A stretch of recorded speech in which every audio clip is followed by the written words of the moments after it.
Selamat datang di channel WD Mandiri. Kami adalah channel yang membahas tentang perpajakan. Di sini, kita akan membahas berbagai informasi menarik dan berguna seputar pajak. Kami akan terus berbagi setiap Kamis atau Jumat. Kami sangat menghargai setiap subscriber kami. Kami akan terus berusaha memberikan yang terbaik. Jangan lupa untuk like, komen, share, dan subscribe channel ini ya, agar mendapatkan informasi terbaru dari kami.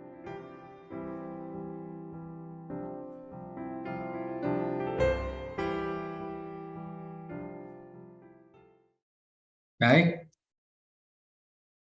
kita selamat datang ya dulu. Saya sampaikan ke peserta semua. Hari ini kita mulai materi terkait dengan PPH. Ya, izin saya share dulu, share screen. Oh, sebelumnya ini ya, perkenalan. Nama saya, nama lengkapnya Wayan Rucita Eka Wira. Saya biasa dipanggil Ruci. Kita nanti saya panggil teman-teman aja ya nggak usah bapak ibu ya, saya panggil teman-teman aja supaya kita sama, supaya kita setara. Saya pun di sini juga sama-sama belajar ya, sama-sama belajar. Cuma mungkin lebih dulu aja bacanya gitu ya. Terus nanti ke depan yang santai saja, nggak usah terlalu formal. Saya juga nggak suka kalau formal-formal.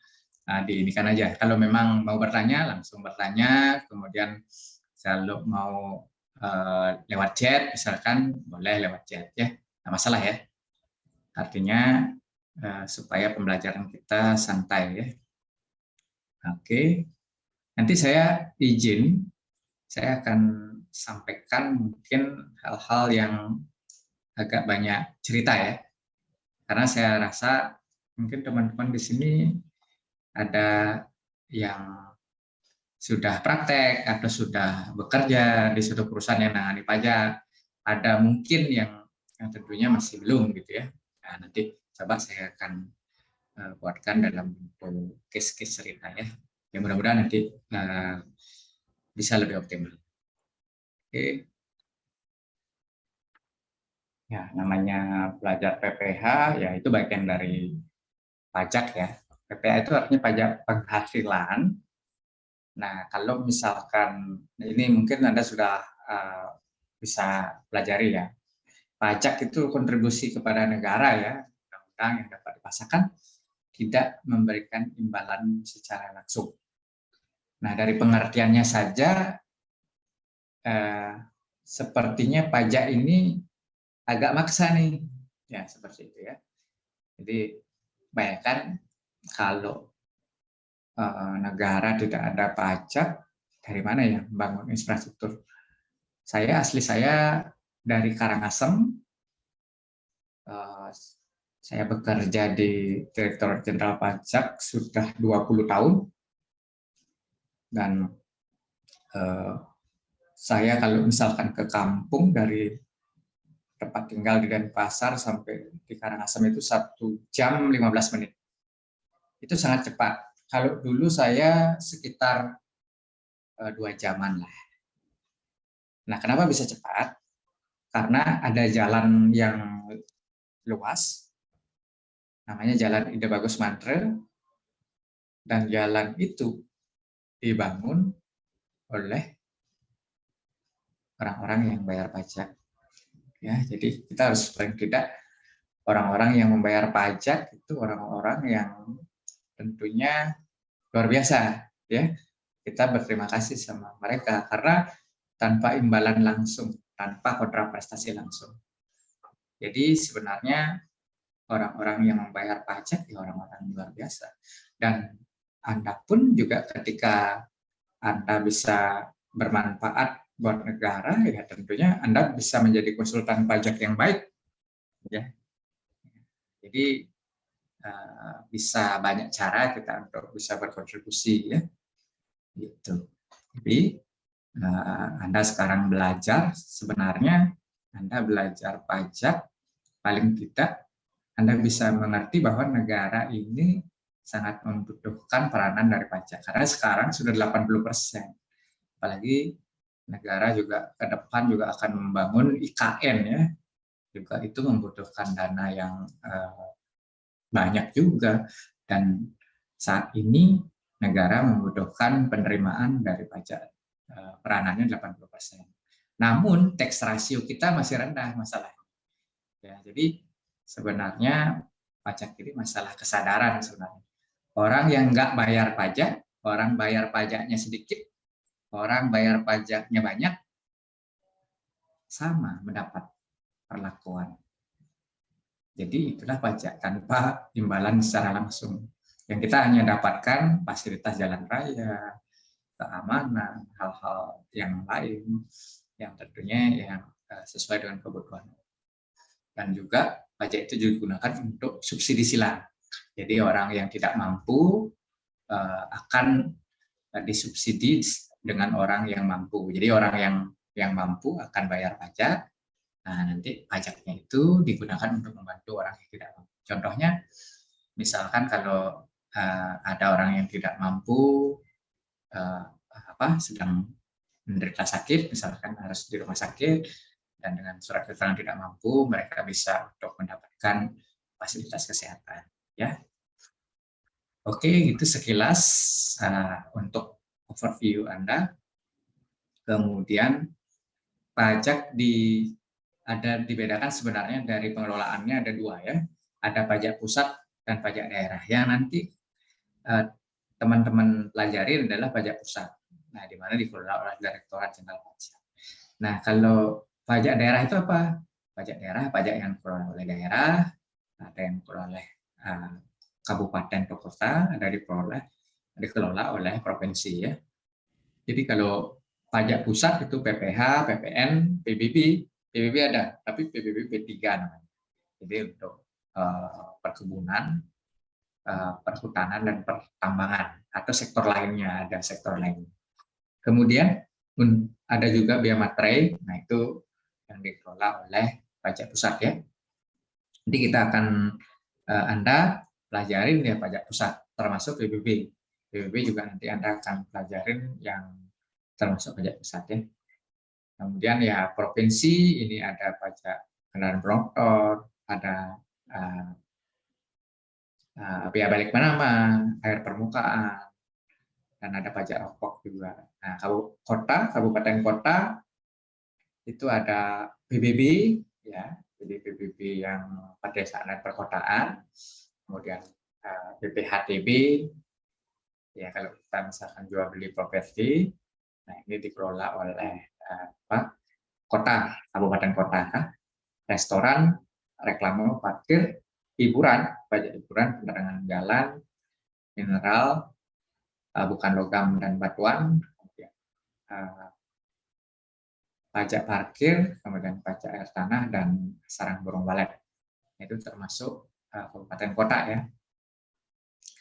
Nah, kalau kita sekarang bicara terkait dengan PPH untuk memudahkan Anda untuk paling tidak memahami tentang PPH, ya kita kan sekarang belajar PPH. Salah satu pajak pusat belajar PPH supaya Anda bisa mudah memahami. Ini dibuatkan suatu skema. PPH artinya pajak penghasilan. Nah, kalau bicara di Undang-Undang PPH di pasal 1 ayat 1, di sini dikatakan pajak penghasilan adalah pajak yang dikenakan terhadap subjek pajak yang menerima atau memperoleh penghasilan dalam tahun pajak atau bagian tahun pajak. Ya, jadi sebenarnya kalau kita seperti ini mungkin menghafal ya. Coba saya akan pandu Anda untuk apa sih sebenarnya pengertian pajak penghasilan ya. Pajak penghasilan di sini poinnya, critical poinnya ada SP. SP itu artinya subjek pajak. Apa sih artinya subjek pajak ya? Nah, atau saya buat ini ya.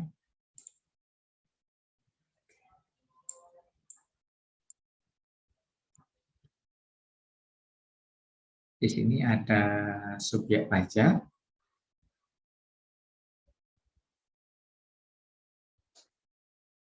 Subjek pajak itu ada apa saja? Ada di sini orang pribadi, ada di sini badan, ini orang pribadi. Kayaknya stylus saya lagi bermasalah ini. Orang pribadi.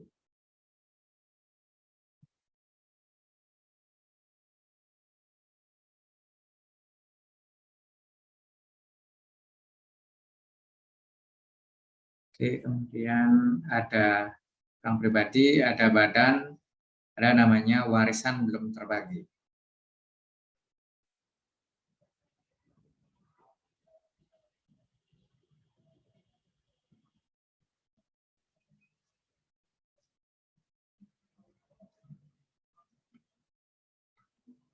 Ada namanya BUT.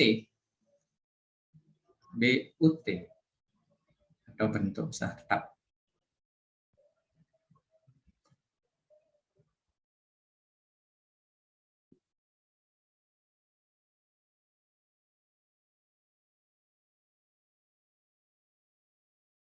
Nah, subjek pajak ini, ya nanti kita pelajari subjek pajak ini, kemudian dia menerima atau memperoleh namanya objek pajak.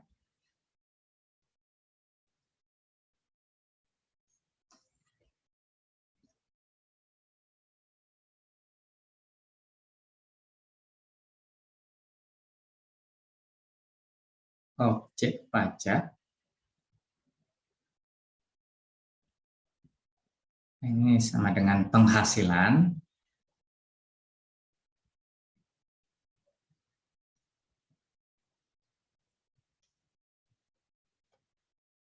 Nah, di sini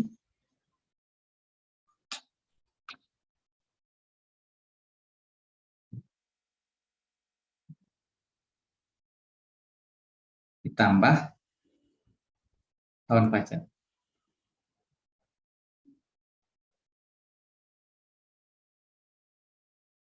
Atau bagian. Ini ada kata-kata, nanti kalau misalkan Anda ini ada namanya bagian.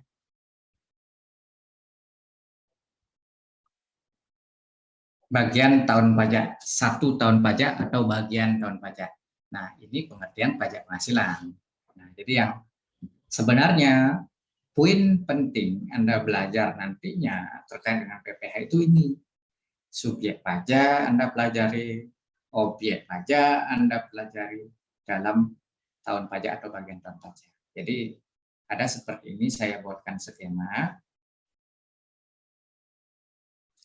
Subjek pajak ketika dia memperoleh objek pajak,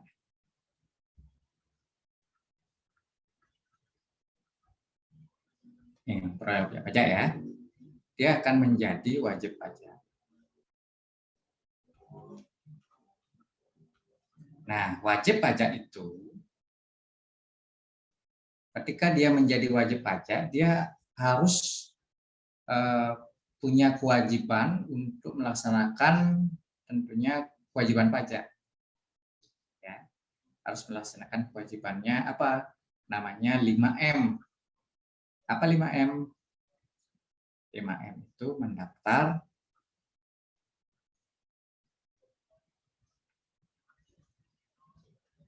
kemudian menghitung,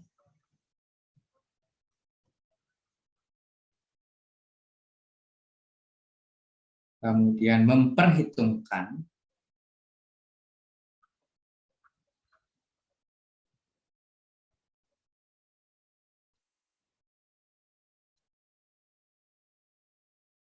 kemudian membayar,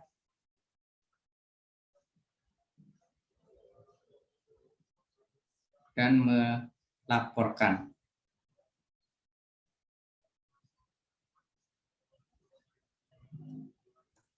Nah, ini pajaknya sendiri.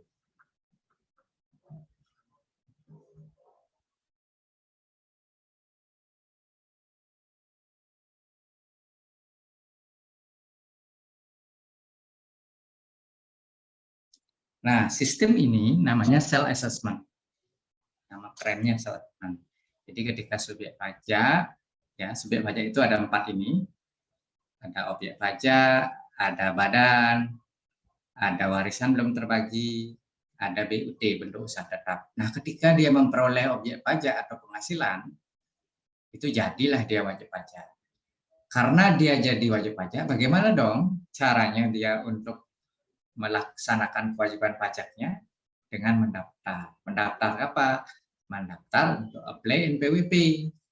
Nah, sekarang sangat mudah apply NPWP ya, cukup KTP saja Anda bisa menggunakan atau mendaftar lewat aplikasi pajak.go.id. Di sana ada e-register, e-registration. Itu Anda bisa mendaftarkan NPWP hanya menggunakan KTP. Ya, itu ya. Jadi itu memudahkan Anda sekarang ya digitalisasi ya. Itu memudahkan Anda untuk mendaftarkan diri memperoleh NPWP. NPWP itu artinya nomor pokok wajib pajak. Ya. Nah, ini harus Anda punya NPWP untuk melaksanakan kewajiban. Nah, sekarang ketika dia punya NPWP, apa kewajibannya? Kewajibannya itu dia tentunya harus memperhitungkan, membayar, ya. Jadi membayar, bayar nih, menggunakan apa? Namanya menggunakan e-billing.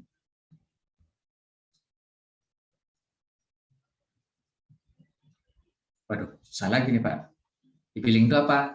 E-billing itu adalah sarana untuk kita bisa mendapatkan atau membayar secara elektronik, menyetorkan secara elektronik. Jadi ini kita harus punya namanya ketika memiliki NPWP, intinya kalian harus punya dulu EPIN. Supaya apa? Supaya ini bisa Anda bisa minta e-billing atau membuat e-billing di DJP online. Nah, ini di aplikasi. Kuncinya harus punya EPIN. Anda pun nanti jadi konsultan, misalkan ke depan ya, amin ya. Tentunya untuk klien Anda, kalian harus punya ini dulu nih, EPIN. Jadi minta klien Anda atau dari Anda sendiri untuk membuatkan EPIN. Jadi bisa daftar langsung ke KPP-nya, orangnya sendiri ya, atau bisa lewat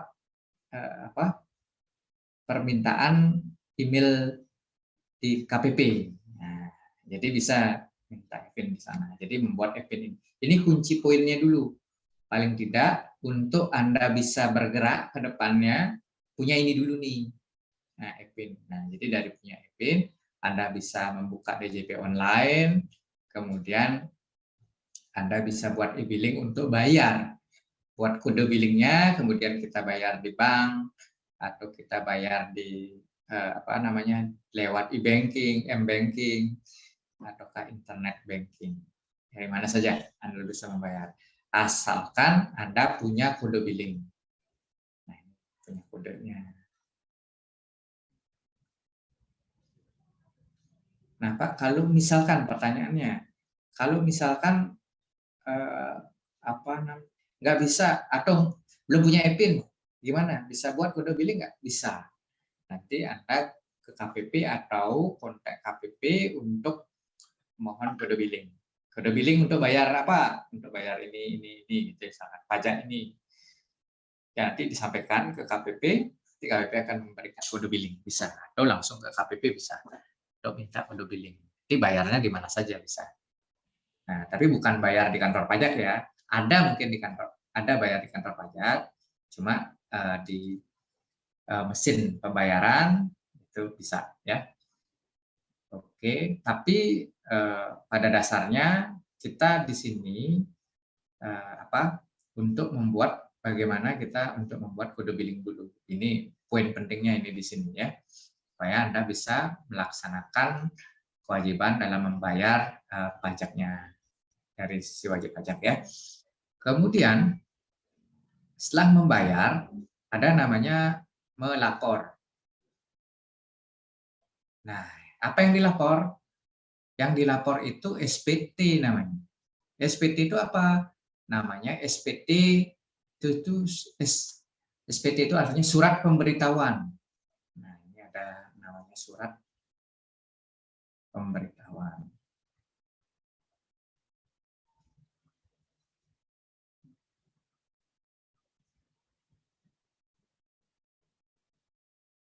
Ya, pemberitahuan ya, namanya surat pemberitahuan.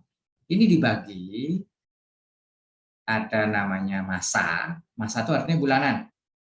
Ada namanya tahunan. Nah, masa itu artinya setiap bulan. Apa yang setiap bulan? Yang setiap bulan ada pasal 21, ada apa namanya?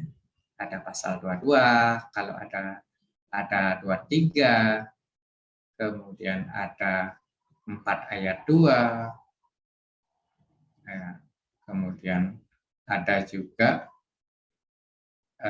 PPN kalau PKP, ya. Kemudian ada juga namanya pasal 15. Oke, ini ya. Kemudian tahunan. Nah, tahunan ini dibagi menjadi 2, orang pribadi, saya singkat dengan UP, orang pribadi, ada namanya badan. Nah, ini seperti ini. Jadi, SPT tahunan ini adalah deskripsi atau penjelasan terkait dengan penghasilan yang rekan-rekan atau teman-teman atau klien Anda atau wajib pajak dapatkan atau peroleh atau terima di dalam tahun pajak atau bagian tahun pajak tersebut. Jadi ada orang pribadi, kalau subjeknya orang pribadi yang menerima atau memperoleh penghasilan, jadinya dia wajib pajak orang pribadi. Kemudian kalau subjek pajaknya badan, ketika menerima atau memperoleh penghasilan, jadi wajib pajak badan. Nah, jadi lapornya SPT tahunan orang pribadi, kemudian SPT tahunan badan. Kalau wajib pajak orang pribadi, SPT tahunan orang pribadi. Kalau wajib pajak badan, SPT tahunan badan. Nah, di sini SPT tahunan orang pribadi, sini ada 1770. Kalau badan ada namanya 1771. Ya. 1770. Orang pribadi juga ada 2. Ada orang pribadi yang karyawan maupun yang non karyawan atau usahawan. Jadi yang usahawan dia menggunakan 1770, yang karyawan dia menggunakan namanya 1770S. Jadi saya gambarkan lagi untuk SPT tahunan.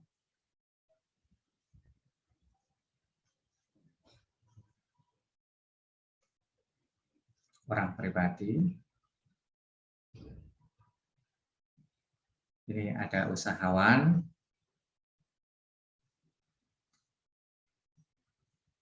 SPT-nya namanya 1770. Kalau dia posisi karyawan, bisa pilihannya 2. Ada 1770S. S itu artinya sederhana. Ada 1770SS. SS itu sangat sederhana. Kalau memiliki penghasilan bruto, karyawan menghasilkan penghasilan bruto di bawah 60 juta setahun, ya. Jadi menggunakan SS. Nah, kalau yang di atas 60 juta setahun menggunakan 1770S, ya. Kalau dia usahawan 1770. Nah, kapan ini paling lambat? Paling lambat dilapor adalah 3 bulan setelah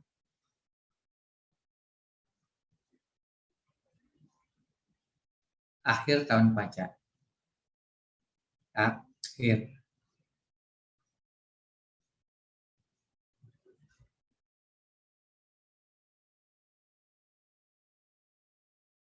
Nah, ini ya, 3 bulan setelah akhir tahun pajak. Akhir tahun pajak kapan?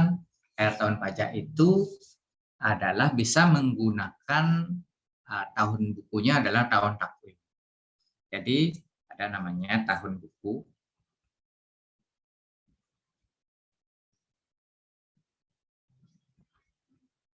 Namanya pakai dia tahun takwim.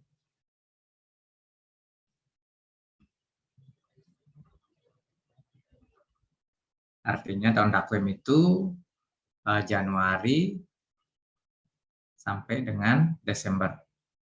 Nah, ini tahun pajak ini ya, sama dengan tahun pajak.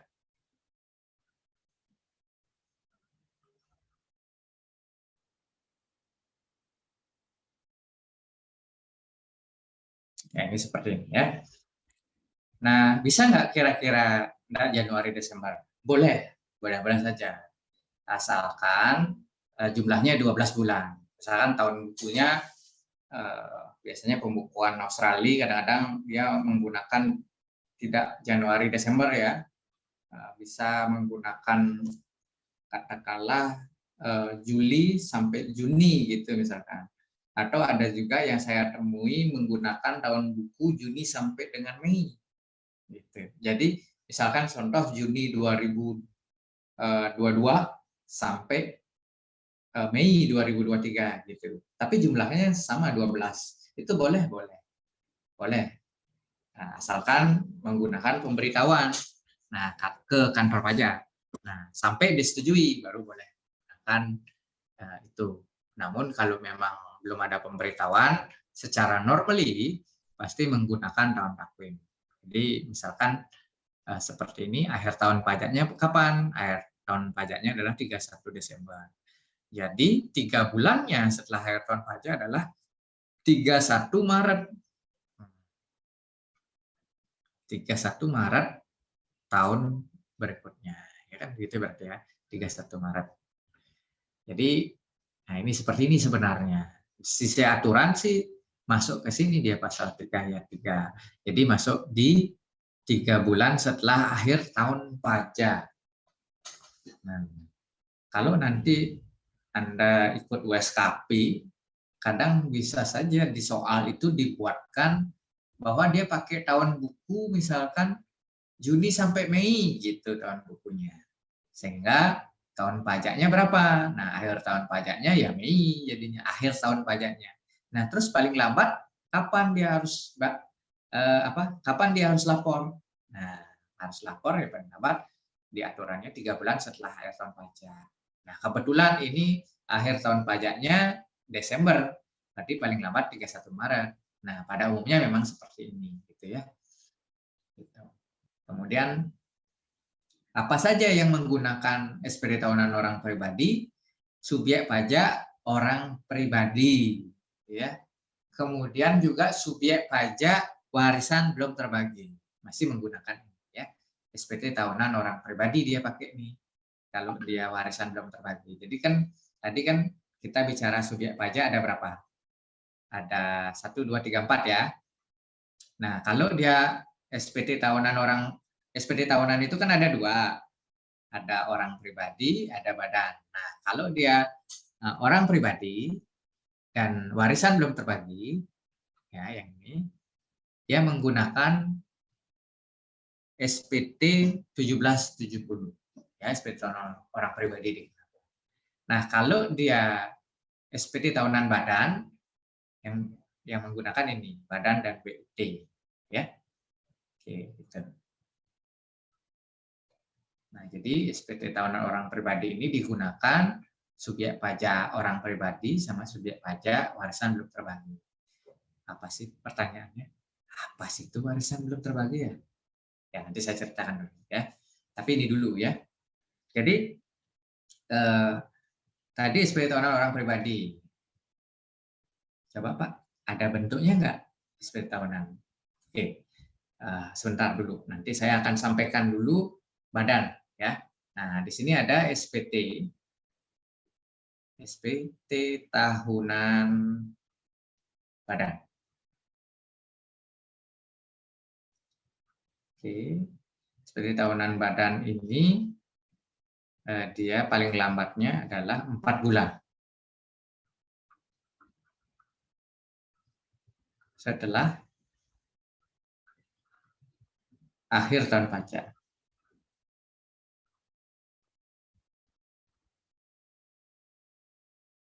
Ini 14 setelah akhir tahun pajak.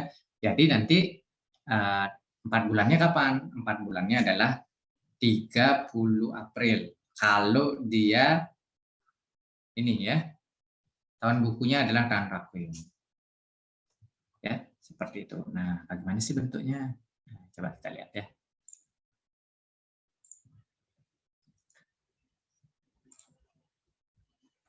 SPT tahunan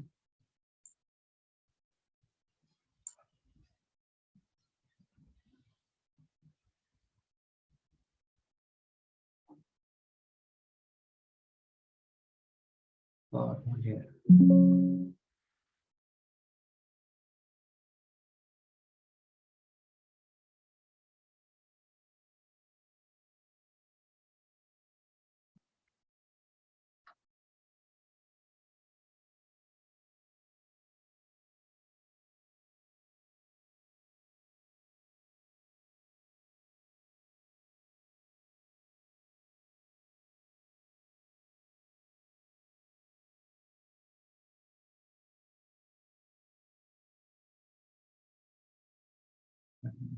Belum saya buka dulu.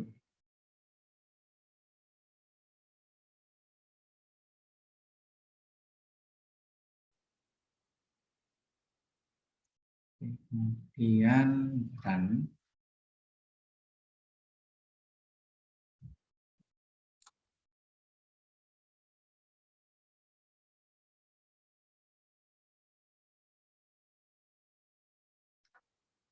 ya.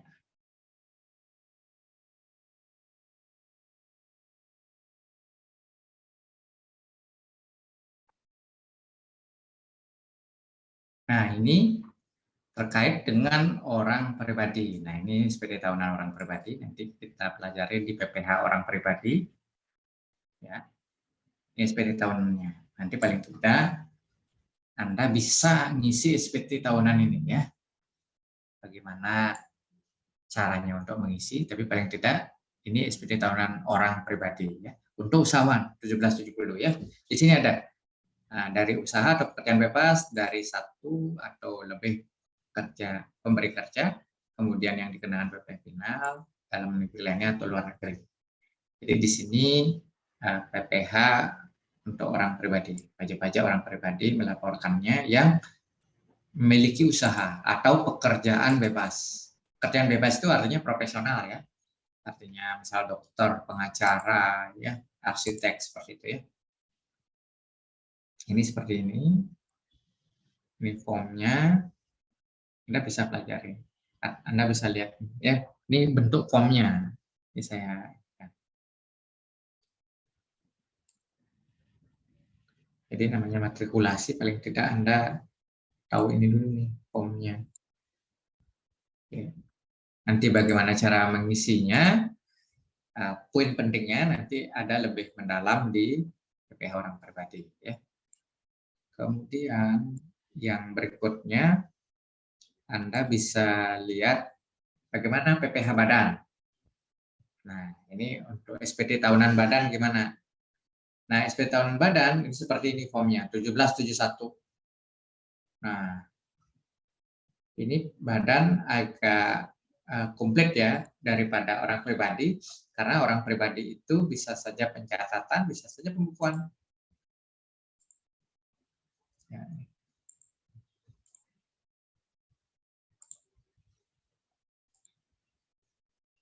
Ini formnya.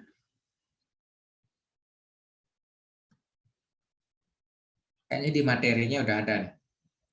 Biar di share lagi ya. Ini ya. Oke. Saya kira bisa cukupkan. Nah, kemudian ada hal-hal yang penting yang harus saya sampaikan terkait dengan yang tadi ya. Nah, ini SPT tahunan, kemudian SPT tahunan orang pribadi, SPT tahunan badan. Nah, terkait dengan tadi warisan belum terbagi itu gimana tuh? Nah, kalau orang pribadi ini bisa dibagi menjadi usahawan, oke, ada namanya karyawan. Nah, usahawan itu dalam bentuk UD bisa ya, usaha dagang. Jangan salah ya, nanti usaha dagang Anda kira badan ya, enggak ya. Ini bisa PU, perusahaan perorangan ya. Ini dalam usahawan dalam bentuk dagang ya, dagang maupun perusahaan perorangan. Kemudian ada juga dalam bentuk dia pekerjaan bebas. Pekerjaan bebas itu artinya profesional ya. Pekerjaan bebas.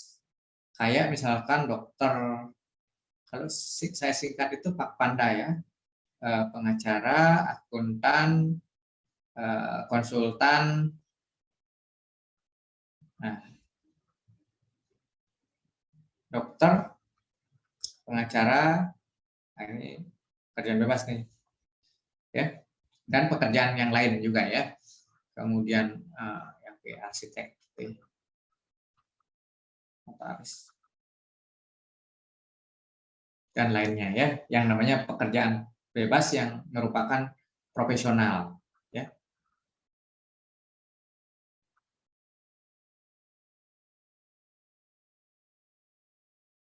Kemudian ada karyawan kan gitu ya. Nah, misalkan setelah itu, setelah orang pribadi ada namanya warisan belum terbagi.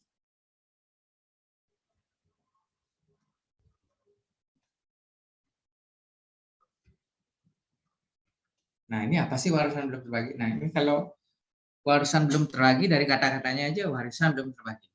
Tapi kalau ini harus diceritain nih. Misalkan contoh, saya cerita aja. Bilang aja namanya, anggap aja namanya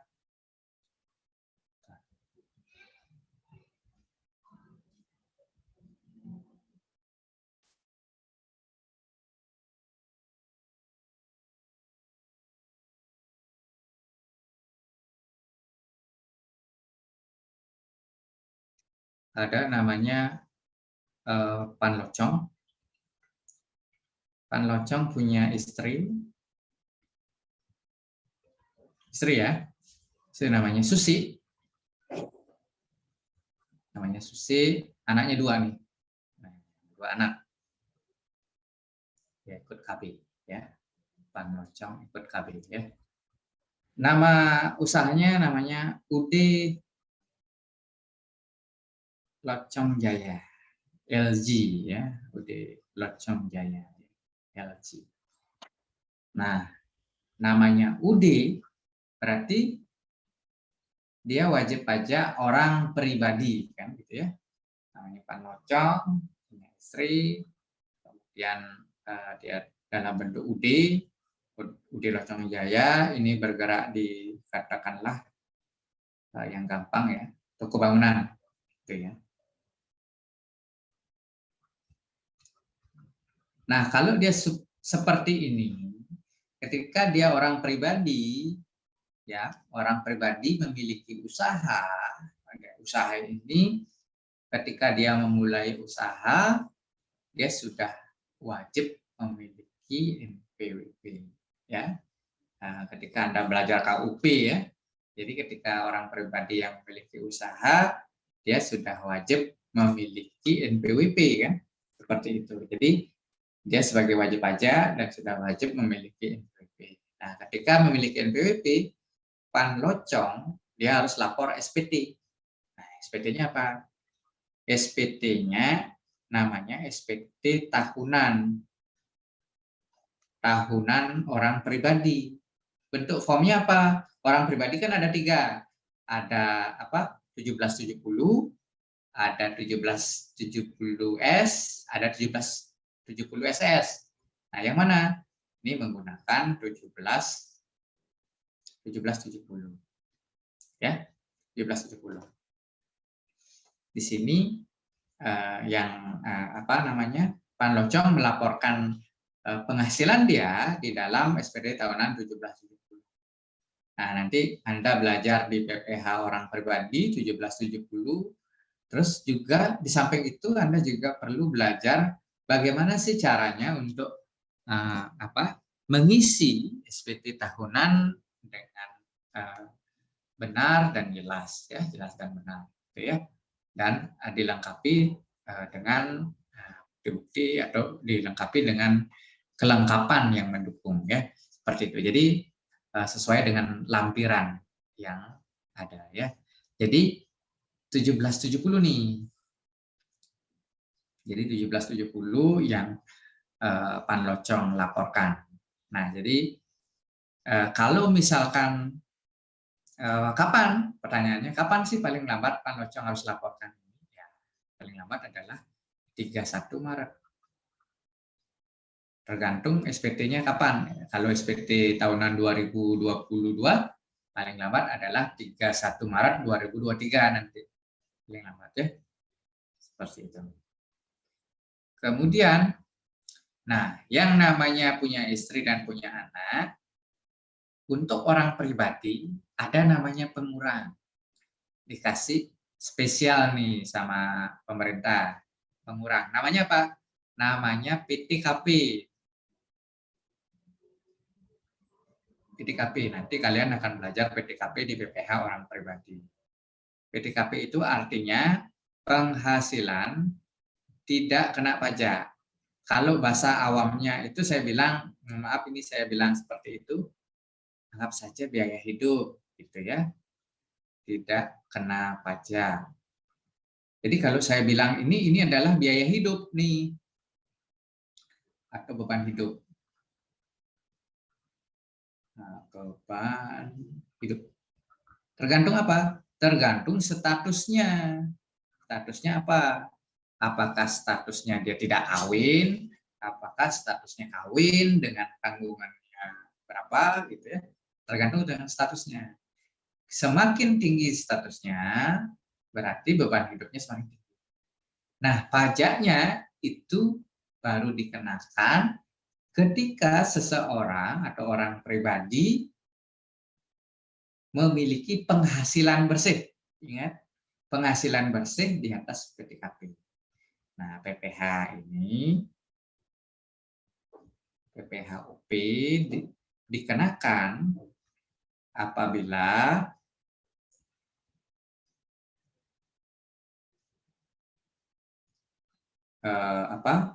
penghasilan bersih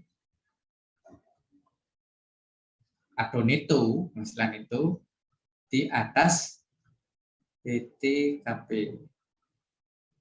Nah, ini baru dia seperti itu konsepnya, ya. Jadi ketika PPH orang pribadi itu bisa terutang apabila di atas penghasilan bersihnya di atas PTKP.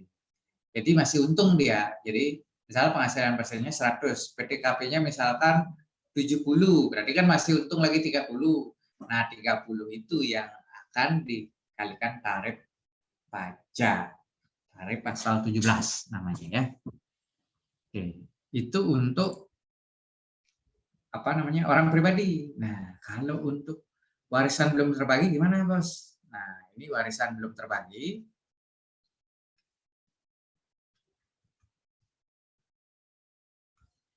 Warisan belum terbagi itu misalkan gini. Nah, tadi Panlocong punya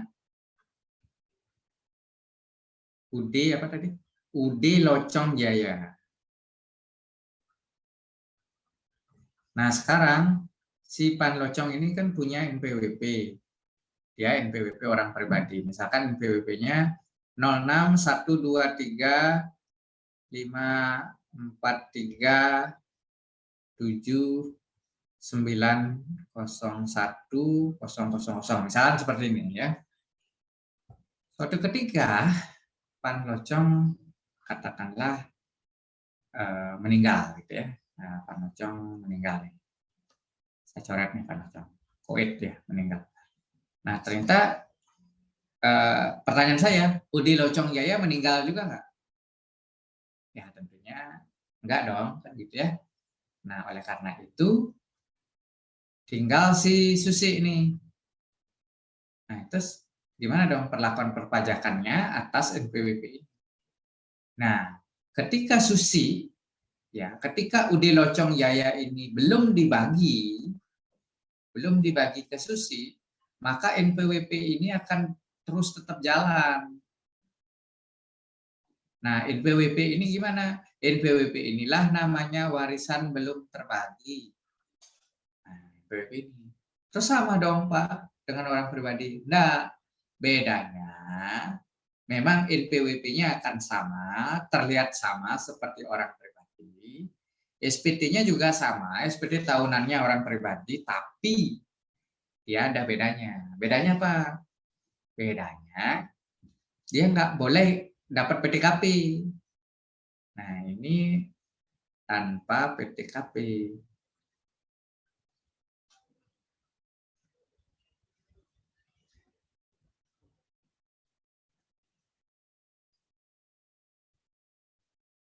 Tanpa PTKP. Jadi warisan belum terbagi itu walaupun orang terlihatnya adalah orang pribadi, tapi dia tanpa PTKP. Nggak boleh pakai PTKP. Karena yang satu-satunya subjek pajak atau wajib pajak yang boleh menggunakan PTKP atau mendapatkan pengurangan PTKP adalah yang untuk orang pribadi saja. Kalau badan tidak, BUT juga tidak, warisan belum terbagi juga tidak. Nah, itu yang membedakan. Jadi tentunya pajaknya akan bisa lebih tinggi karena tidak ada beban hidupnya. Orang nggak ada orangnya kan ya nggak ada PTKP. Seperti itu. Ya, jadi bedanya seperti itu. Terus bedanya yang lain apa, Pak?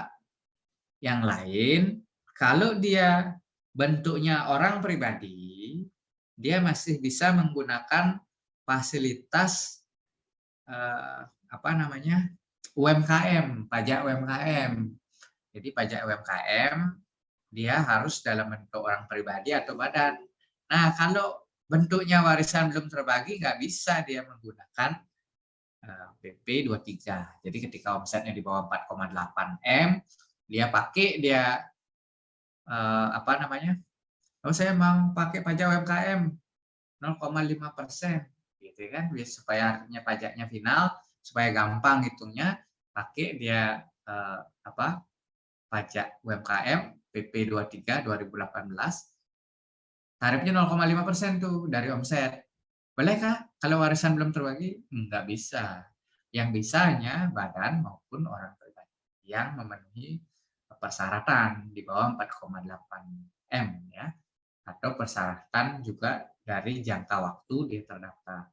Kalau orang pribadi dia 7 tahun nanti bisa untuk masih menggunakan fasilitas pajak UMKM ketika omsetnya masih di bawah 4,8 M ya.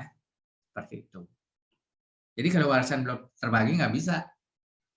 Gitu bedanya.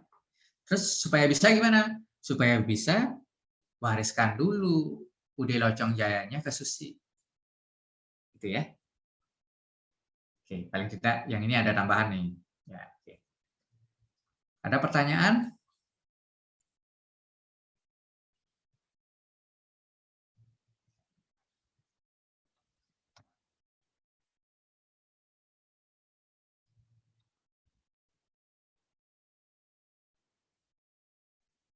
Pak, saya mau tanya. Iya. Kan tadi Bapak menjelaskan kalau warisan belum terbagi itu dia tidak kena PTKP. Nah, walaupun misalnya yang menanggung ini kan Susi ini punya 2 anak, tetap dia tidak kena berarti ya Pak ya? Memang aturannya seperti itu di Undang-Undang KUP-nya? Ya, Undang-Undang PPH. Jadi kalau dia memang ya pasal 2 ya Undang-Undang PPH pasal 2 kalau subjek pajak. Jadi kalau misalkan dia yang berhak atas PTKP dia hanya wajib pajak orang pribadi. Nah, kalau warisan belum terbagi, apakah dia orang pribadi atau enggak? Tidak. Nah, kalau tidak berarti dia tidak berhak dong. Nah, tidak berhak. Sehingga ketika bagaimana caranya supaya dia berhak atas PTKP? Jadikan dia orang pribadi dulu. Caranya gimana? Caranya UD Locong Jayanya itu dibagi dulu. Misalkan disampaikan di notaris bahwa ini diwariskan ke siapa misalkan, ke Susi misalkan diwariskan UD Locong Jayanya. Berarti si Susi sudah ngikat UD Locong Jayanya. Sehingga Susi jadilah dia menjadi apa? Wajib pajak orang pribadi. Nah, kalau Susi sudah jadi wajib pajak orang pribadi, baru berhak atas pengurang namanya PTKP. Tapi PTKP-nya beda. Nanti kalau yang siapa? Yang Panlocong kemarin, yang tadi PTKP-nya berapa tadi? Kalau Panlocong ada namanya K2. K2. Ya. K2. Kalau Panlocong K2, kawin anaknya 2 atau tanggungan 2. Kalau dia Susi, ketika dia sudah jadi janda, gitu. Sorry ya, saya bilang gitu, atau single parent misalkan, dan warisan itu sudah dibagikan UD Locong Jaya, maka PTKP-nya menjadi TK2. Ya, TK2 artinya tidak kawin dengan 2 tanggungan. Nah, nanti dapat dia PTKP. Itu ya. Kalau dia cerai juga berarti nanti akan berubah jadi TK ya Pak ya? Tidak kawin gitu. Oh ya, kalau misal contoh, misal di luar nih, contohnya ketika cerai gitu ya misalkan, atau pisah, nanti jadi TK juga. Dan tanggungannya siapa yang berhak, nanti dilihat di pengadilan. Nanti dilihat per 1 Januari. Dilihat keadaannya mereka per 1 Januari gimana. Kalau ada penetapan dari pengadilan bahwa menyatakan bahwa ini yang nanggung, yang yang menanggung anaknya adalah istri gitu ya misalkan. Nah, nanti istrinya ketika memiliki NPWP, ya nanti menjadi TK, tanggungannya berapa anaknya yang ditanggung, maksimal 3 gitu ya.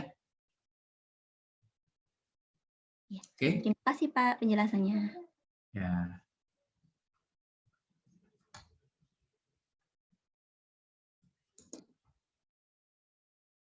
Nah, kemudian untuk yang ini sudah. Nah, ini sekilas ya saya sampaikan. Nah, ini tadi sudah ada subjek pajak orang pribadi, ada badan PBB warisan. Mohon izin. Oh iya ya. Pak Gede tahu. Iya Pak Gede. Tadi masalah warisan belum terbagi. Ya, boleh. Kapan warisan itu bisa diwariskan? Kan UD itu dia punya UD. Ya. Apakah begitu setelah dia meninggal atau menunggu waktu? Ya, biasanya gini Pak. Jadi ketika pajak itu dia melihat pasti ada bukti ya, pasti dia melihat buktinya apa gitu. Ketika misalkan UD itu diwariskan kepada katakanlah siapa ahli warisnya, gitu ya. Kalau misalkan belum, dia akan menjadi warisan belum terbagi. Tapi ketika misalkan kondisinya bahwa UD Locong Jaya ini sudah diwariskan ke siapa, misalkan ke Susi misalkan, katakanlah gitu. Idealnya kan seperti itu. Nah, ketika ada bahwa misalkan bukti bahwa yang mewarisi adalah Susi, ya pada saat itu sudah dianggap paling tidak ada alat bukti ya. Apa alat buktinya? Ya berupa surat atau tulisan. Nah, surat itu bisa dari tentunya yang lebih legal, yaitu ke orang hukum yang tentunya bisa membuat itu. Biasanya di notaris jadi gitu, kalau mau lebih terikat dengan hukumnya, yaitu alat buktinya jadi seperti itu. Gitu ya Pak D. Nah, nanti dari sana ketika memang ditanyakan oleh kantor pajaknya, tinggal yang menunjukkan bahwa ini memang saya yang mewarisi itu, misalkan dari sisi Susinya gitu. Sehingga apa? Sehingga nanti tadi kan ada PTKP-nya itu ya, saya ulang ya. Sorry, saya ini. Tapi nggak apa-apa ya. Jangan malu bertanya ya.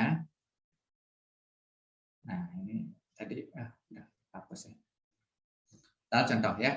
Misalkan NPWP-nya Panlocong nih yang tadi. Nah, Panlocong ini NPWP-nya tadi 06 123 453 6 901 000 gitu ya. Nah, ketika misalkan ini Panlocong meninggal, kemudian UD Locong Jaya itu diwariskan kepada si Susi, gitu ya. Nah, ini UD, anggaplah ini UD Locong Jaya. Ini diwariskan ke Susi. Nah, nanti yang akan terjadi, NPWP ini harus dihapus, Pak.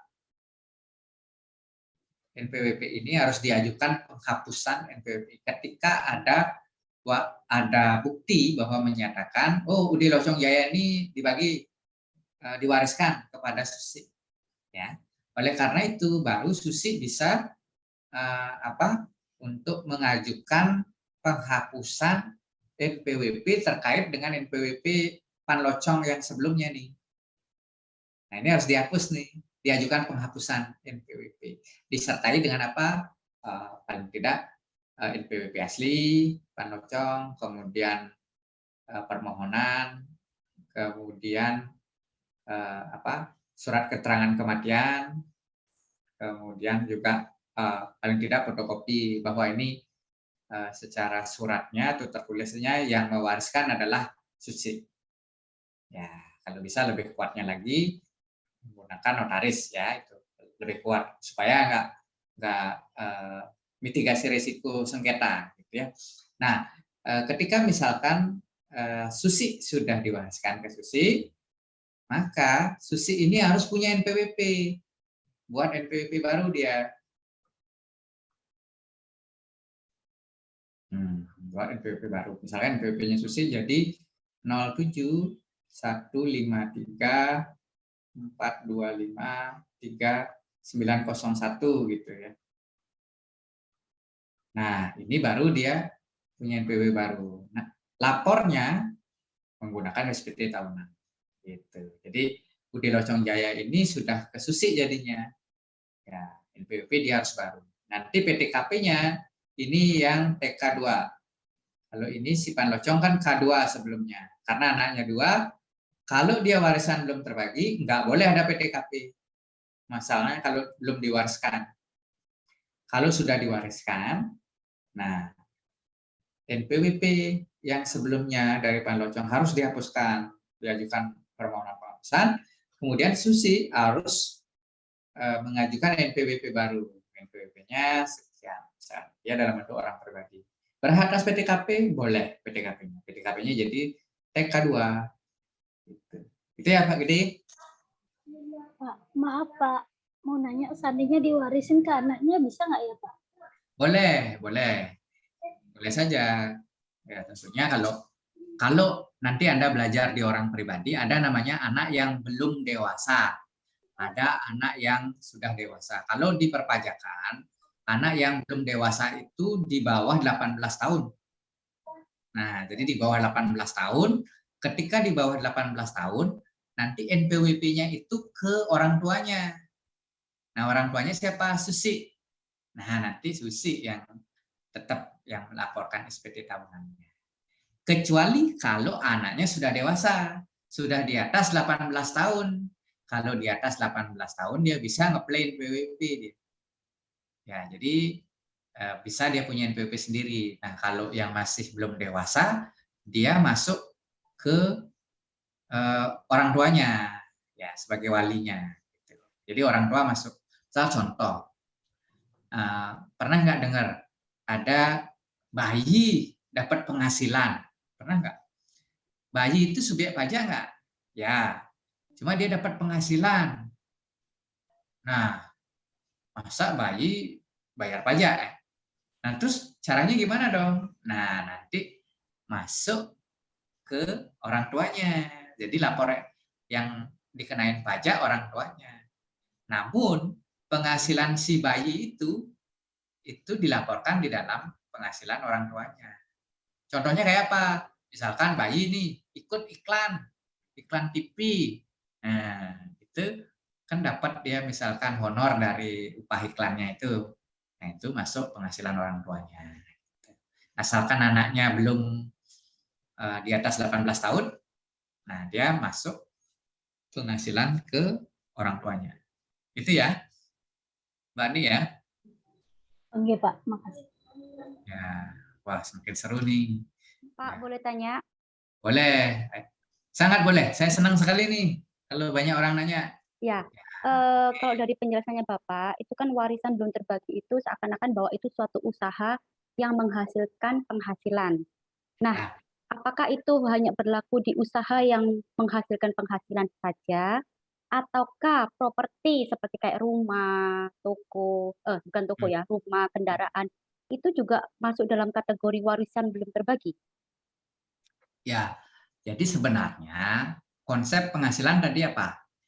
Penghasilan itu subjek pajak yang menerima atau memperoleh objek pajak. Kan gitu ya? Nah, subjek pajak itu adalah orang pribadi, ada badan, ada warisan belum terbagi, ada BUT gitu ya. Ketika menerima penghasilan, ya, dia akan menjadi namanya wajib pajak. Nah, ketika posisinya UD Locong Jaya, kan sebenarnya Pan Locong ini dia orangnya yang meninggal kan. Nah, orangnya yang meninggal ternyata asetnya dia yang menghasilkan, itu masih mendapatkan penghasilan, masih ada penghasilan. Nah, itu seperti itu. Nah, oleh karena itu dibuatlah istilahnya subjek pajak yang ada namanya warisan belum terbagi. Cuma harus ada membedakan antara orang pribadi dengan warisan belum terbagi. Membedakan apa? Membedakan adalah PTKP. Kalau PTKP, kalau orang pribadi bisa mendapatkan PTKP atau beban hidup, karena kenapa? Karena dia masih hidup, pasti mengeluarkan biaya hidup. Nah, kalau dia warisan belum terbagi, siapa yang mengeluarkan biaya hidup? Tidak ada. Nah, jadi tentunya kalau warisan belum terbagi, dia nggak boleh atas PTKP atau beban hidup. Nah, terus caranya gimana? Caranya harus pastikan dulu kemana diwariskan. Nah, itu seperti itu. Ya, itu ya. Iya, Pak. Berarti kalau rumah yang Ya. punya itu orang tua kita, misalkan nih ya, saya punya kasus Ya. nih, saya punya orang tua. Nah, Ya. orang tua saya ini tidak bekerja, anak-anak yang membiayai beliau. Nah, Ya. beliau ini punya rumah. Nah, rumah ini kan termasuk dalam kategori warisan, gitu ya, Pak ya? Ya. Tapi belum dibagi karena beliaunya belum meninggal. Oh, ya. Apakah Ketika, itu betul. Saya ngerti. jadi di kepala saya itu warisan belum terbagi itu sesuatu hal yang diwariskan, nah tapi belum dibagi-bagi. Apakah salah ya persepsi saya? Ya, jadi ini kita bicara sesuatu yang bisa menghasilkan. Maksudnya artinya memiliki penghasilan. Jadi kalau dia dalam bentuk aset, orang tuanya belum meninggal, ya bukan warisan namanya. Tapi kalau orang tuanya memberikan ke anaknya, gitu ya, itu namanya hibah. Nah, ketika diberikan hibah sama orang tua, apakah namanya penghasilan? Iya, penghasilan. Cuma penghasilan yang bukan objek pajak. Sehingga penghasilan yang tidak dikenakan pajak. Penghasilan juga namanya, cuma tidak objek pajak. Jadi nanti kita belajar di objek pajak ya. Jadi ada nanti dibagi 3, ada yang namanya objek pajak, dikenakan pajak, ada yang final, pajak final, ada namanya tidak objek pajak. Nanti kita akan bicara itu. Nah, ketika sudah meninggal, baru namanya apakah itu diwariskan atau belum diwariskan, gitu ya. Nah, terkait dengan pokok bahasan sekarang adalah ketika asetnya ya ini menghasilkan, sehingga ketika dia menghasilkan, namun tidak ada orang yang memilikinya itu menjadi warisan belum terbagi namanya, gitu ya. Supaya artinya apa? Supaya tidak ada kekosongan dia. Siapa sih yang memiliki? Oh, ternyata belum diwariskan. Ya, jadi dibuatkanlah subjek pajak seperti subjek pajak bayangan lah, ya. Namanya warisan belum terbagi. Nah, supaya si dalam tanda kutip pemilik daripada aset ini supaya jelas, diwariskanlah itu. Ketika diwariskan, maka lebih jelas dia siapa yang memilikinya, sehingga pada atas dasar itu baru bisa menggunakan subjek pajak yang lebih terang, misalkan dalam bentuk orang pribadi, gitu ya. Ketika dalam bentuk orang pribadi, oke, berarti Anda berhak atas pengurang PTKP. Seperti itu ya. Ya, Bu. Ya, oke, Pak, paham. Ya.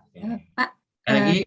Pak, saya mau tanya, seperti yang dijelaskan sama Ibu Maiwa, kan Bapak bilang itu aset yang menghasilkan.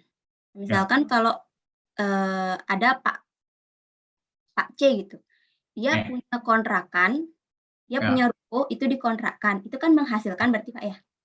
Nah, ketika Pak C itu meninggal, berarti itu dalam bentuk warisan belum terbagi berarti Pak ya? Ya, Pak C ini bukan Pak Roce kan? Si Pak Roce. Ya, oke. Ya, jadi kalau misalkan dia punya aset, ketika asetnya misalkan dalam bentuk kontrakan, dia memiliki di kontrakannya itu mendapatkan penghasilan kan, namanya penghasilan. Ya, artinya ya tetap aja, artinya itu bisa dijadikan ketika yang memiliki ada meninggal, ya itu bisa menjadi warisan belum terbagi apabila memang belum dibagi. Bisa. Artinya kan dia dapat penghasilan, ada penghasilan yang dihasilkan, gitu ya. Sehingga yang memperoleh siapa? Yang memperoleh atau menerima siapa? Oh, belum ada nih yang warisin. Oh, jadinya supaya artinya itu bisa masuk di dalam kategori perpajakan, dia ada subjek pajak tambahan namanya warisan belum terbagi. Makanya coba perhatikan ininya ada kecil dia ya. Coba sorry. Nih agak kecil dia. Nah, ini sebenarnya bagian dari orang pribadi sebenarnya ya, seperti itu. Ya, jadi tetap ya Bayan, jadi tetap sama seperti UD itu. Jadi ketika misalkan dia punya kontrakan, kos-kosan, itu bisa. Oke, ada lagi pertanyaan? Boleh, silahkan. Nah, ini saya ini kan ya, nanti Anda bisa lebih detailnya belajar di orang pribadi ya, supaya nanti Anda bisa dapat ininya ya, poin-poinnya. Ini Anda, nanti saya kirimkan. Nah, ini poin-poinnya seperti ini. Nanti bisa Anda tanyakan kalau misalkan sekarang belum Anda sekarang belum kebayang nih. Nah, nanti kan saya kasih nomor saya. Boleh Anda bertanya ketika Anda ada pertanyaan gitu ya. Jadi sebenarnya fungsi Anda ikut pelatihan ini, pelatihan ini kan cuma berapa kali pertemuan kan. Untuk Anda berpikir Anda akan bisa langsung menjadi expert ya, nggak ini dulu gitu. Tapi paling tidak di sini Anda dapat inilah. Nah, di sini Anda dapat guru. Kedua, Anda di sini dapat komunitas. Ya, ada relationship ya. Kemudian ketiga, ini yang paling penting, Anda supaya bisa belajar pajaknya cepat, ini harus ada ini paling penting. Jadi nggak apa-apa Anda punya guru dulu, ya. Kemudian Anda bangun komunitas. Nah, antara Anda harus saling mengenal. ya, gitu ya. Saya sampaikan. Kalau Anda hanya berpatokan pada nanti pelatihan saja supaya gurunya bagus, supaya guru bisa menjawab, sebulan Anda kalau nggak melakukan praktek ini lupa Anda. Ya, ini saya bicara berdasarkan pengalaman. Jadi paling tidak 3 poin ini saja Anda bisa belajar pajak dengan cepat. Jadi efektif. Jadi harus punya guru, harus membangun komunitas. Komunitas ada di sini nih. Ini kan Anda satu frekuensi nih, sama-sama belajar pajak, bangun komunitas dari sini, ya. Ya, gitu seperti itu. Karena kita makhluk sosial, ya. Kemudian ini yang paling penting, praktek, ya. Ini harus banyak praktek, harus banyak case. Ya, praktek itu bisa di mana? Praktek itu bisa Anda, sekitar Anda, keluarga Anda, pertemanan Anda, atau siapa saja ya. Nah, belajar untuk menjadi, jadi istilahnya ketika mau ilmu Anda nyantol, dia harus dibagi. Makanya saya mau mengajar, di samping ini adalah suatu ibadah, ya buat saya ini pun pelayanan, membagikan ilmu ke orang lain, buat saya itu sesuatu gitu ya. Jadi saya mau, apalagi jam-jam segini seharusnya saya istirahat, ya seperti itu. Makanya Anda pun juga nantinya saya harapkan juga demikian. Jadi kalau Anda mau cepat bisa, Anda harus bagi ilmu Anda ke orang lain ya. Untuk masalah rezeki atau apa itu, ketika Anda membagi ke alam, dia akan apa istilahnya membuatkan alam itu akan jadi feedback. Walaupun bukan itu tujuan yang paling penting ya gitu ya. Ya baik seperti itu. Nah itu supaya tidak terlalu lama. Nah nanti ini ada konsep orang pribadi. Nah ini ada konsepnya nih orang pribadi. Jadi kalau misalkan tadi kan kita bicara subjek pajak tuh, yang ini subjek pajak ada 4 ya. Ada jadi orang pribadi, ada badan, ada BUT, ada warisan belum terbagi. Nah sengaja saya tidak bicara BUT karena nanti BUT saya bicara agak panjang. Itu namanya bentuk usaha tetap. Nanti itu sebenarnya masuk di kategori bracket C. BUT itu untuk saya kasih gambaran saja. Jadi misalkan kalau orang asing atau badan di luar negeri dia punya aset di Indonesia, nah itu bisa apa namanya dalam bentuk BUT, bentuk usaha tetap. Nah perlakuannya sama seperti wajib pajak badan. Nah gitu aja saya kasih singkatnya.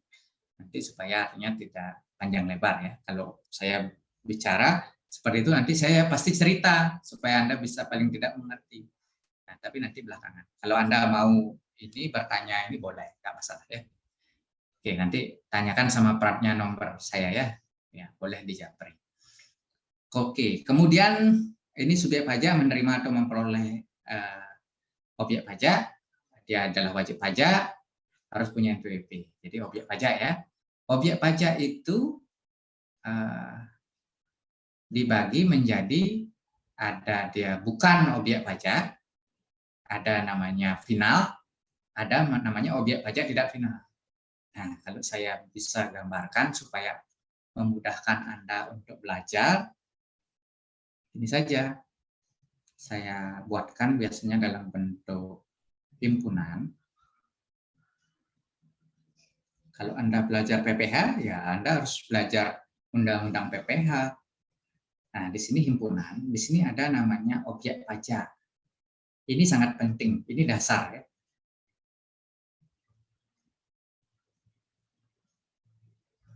Ya, objek pajak.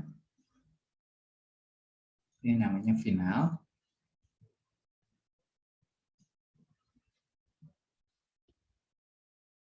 Nah, di sini ada bukan objek pajak.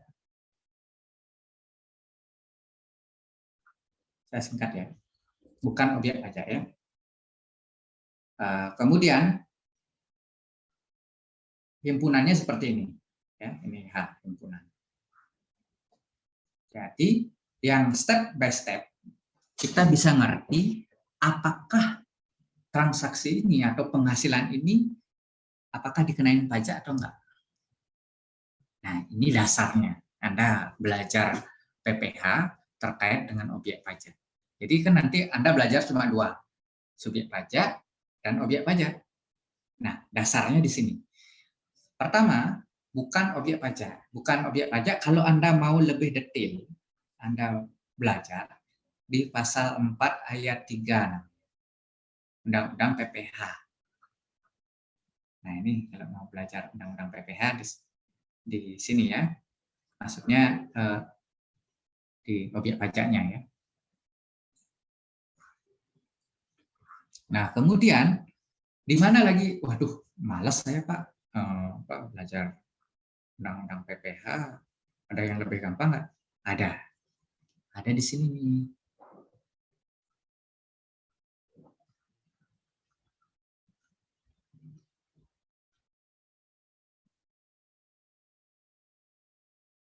Apa ini? Coba baca Mbak Wayan Semi. Di mana tepatnya? Apa? Kebaca nggak? 1770. Ini saya belum pernah lihat sih Pak. Ini apa ya? 1773 bagian B. Ya, nah ini di sini saya lihatkan.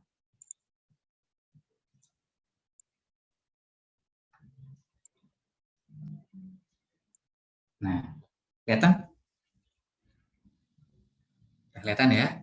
Nah, di sini belajarnya supaya gampang. 1773. Di dalam materi nanti akan saya sampaikan, termasuk juga ada tarif-tarifnya juga. Nah, di sini ini yang Anda pelajari. Yang bukan objek pajak. Ini saja yang bukan objek pajak untuk orang pribadi. Nah, ini 1770 itu tadi apa? SPT untuk orang pribadi. Nah, jadi ketika kita mau tahu bahwa transaksi atau penghasilan itu apakah dikenain pajak atau tidak, kita lihat di sini. Wah, apa saja sih? Oh, bantuan, sumbangan, hibah. Oh, kemudian warisan. Oh, kemudian bagian laba dari perseroan komanditer atau CV, atau persekutuan, perkumpulan, firma, atau kongsi. Oh, itu berarti tidak objek pajak dong. Klaim asuransi kesehatan, kecelakaan, jiwa, dwiguna, beasiswa. Kemudian ada juga beasiswa. Ada penghasilan lain yang tidak objek pajak. Ini untuk yang jadi DJP, Direktorat Jenderal Pajak, sengaja dia memang dibuatkan aturan seperti ini supaya menyiapkan kantong-kantong apabila ada aturan baru di periode transisi. Jadi misalkan contoh sekarang kan di Undang-Undang Cika diterbitkan, sebenarnya Undang-Undang Cika ini sangat-sangat pro daripada wajib pajak ya. Jadi dividen kepada wajib pajak orang pribadi itu sekarang tidak objek pajak, asalkan memang digunakan untuk investasi. Jadi orang pribadi tersebut dapat dividen ya dari PT, tidak objek pajak. Asalkan apa? Diinvestasikan. Jadi apa? Misalkan ditabung atau misalkan dibelikan katakanlah ruko yang non keuangan, atau misalkan ditaruh di sukuk atau di ori atau di saham ataukah lagi diinvestasikan. Nah, itu dia tidak objek pajak. Itu masuk di sini. Ya. Jadi, Pak, kalau dia dapat laba dari CV-nya, Pak, ya tidak objek pajak dia, masuk ini dia. Jadi kalau punya CV, dia kita ngambil duit dari CV-nya ya tidak objek pajak, masuk di sini dia.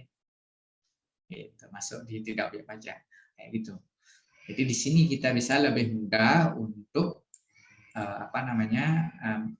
mengetahui mana sih objek pajak. Nah, ini contekannya ini. Jadi kita perlu juga mencontek ya. Mencontek itu bukan hal yang negatif, tapi bisa saja jadi positif kalau memang kita gunakan hal positif. Itu ya. Nah, ini tidak objek pajak. Terus yang mana lagi? Nah, itu untuk orang pribadi. Nah, untuk badan ada di sini 1771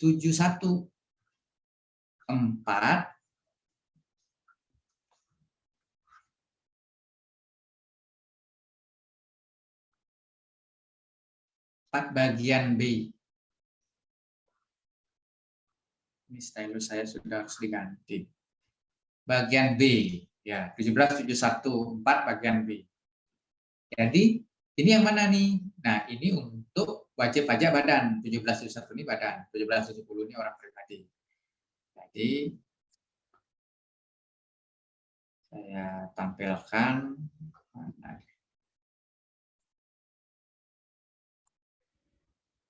Kalau saya terlalu cepat kasih tahu ya. Nah, ini 1771 4, bagian 4, lampiran 4 ya. Nanti ada di bagian B. Nah, ini dia. Nah, ini saja nih. Yang tidak objek pajak. Bantuan, sumbangan, hibah, dividen. Dividen ini ya. Sekarang dividen untuk badan, dividen dia tidak objek pajak. Jadi kalau buat perusahaan badan, misalnya PT, PT itu diinvestasikan lagi atau di pemegang saham apa gitu di satu PT juga itu tidak objek pajak.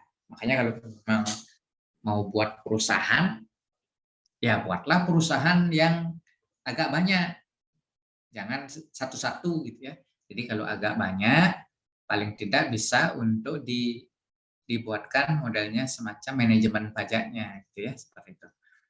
Nah, kemudian yang keempat, ini ada iuran dan penghasilan tertentu yang diterima dana pensiun gitu ya. Kemudian ada juga bagian laba yang diterima perusahaan modal ventura. Kemudian di sini ada sisa lebih yang diterima atau diperoleh badan atau lembaga. Nah, itu yang tidak objek pajak ya. Nah, kemudian ini saja ternyata. Kalau mau lebih detail, baca di pasal 4 ayat 3 Undang-Undang PPh. Nah, terus Pak, ini step pertama. Step kedua, tentukan apakah penghasilan itu ketika dia tidak objek pajak, nggak ada di tidak objek pajak, berarti masuk kategori final. Final itu di mana? Kita gampang melihatnya. Di pasal 4 ayat 2. Ya, 4 ayat 2 nih, Undang-Undang PPh. Ya. Kemudian di mana gampangnya ngelihat di 1770 untuk orang pribadi, 3 bagian A. Ya, ada di sini semua. Kemudian untuk badan ada di 1771 4 bagian B. Bagian A, sorry. Bagian A. Di sini yang bersifat final. Coba kita lihat.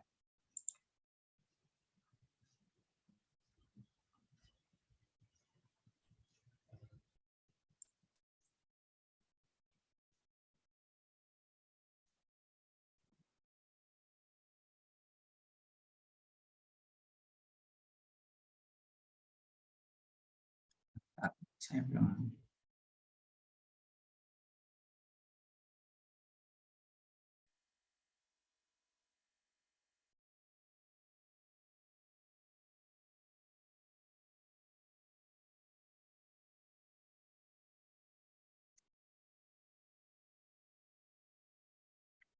Nah, di sini ada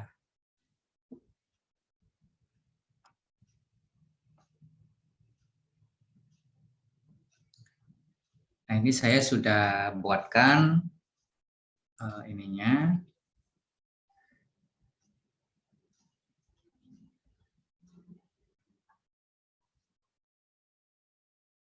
Kelihatan ya?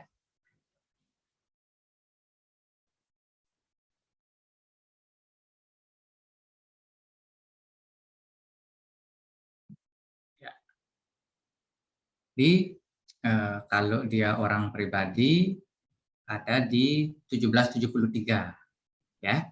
Ada bagian A. Di sini saya sudah buatkan ini yang bersifat final. Nah, ini harus Anda hafal nih. Tapi nggak usah dihafal ya. Anda bisa contek ini aja. Nah, nanti kalau Anda misalkan di luaran diminta untuk menentukan, ini kena pajak atau enggak ya? Contekin di sini. Nah, ini di sini. Terus tarifnya berapa? Yang PPh final misalkan yang kategori di sini, contekin dah di sini.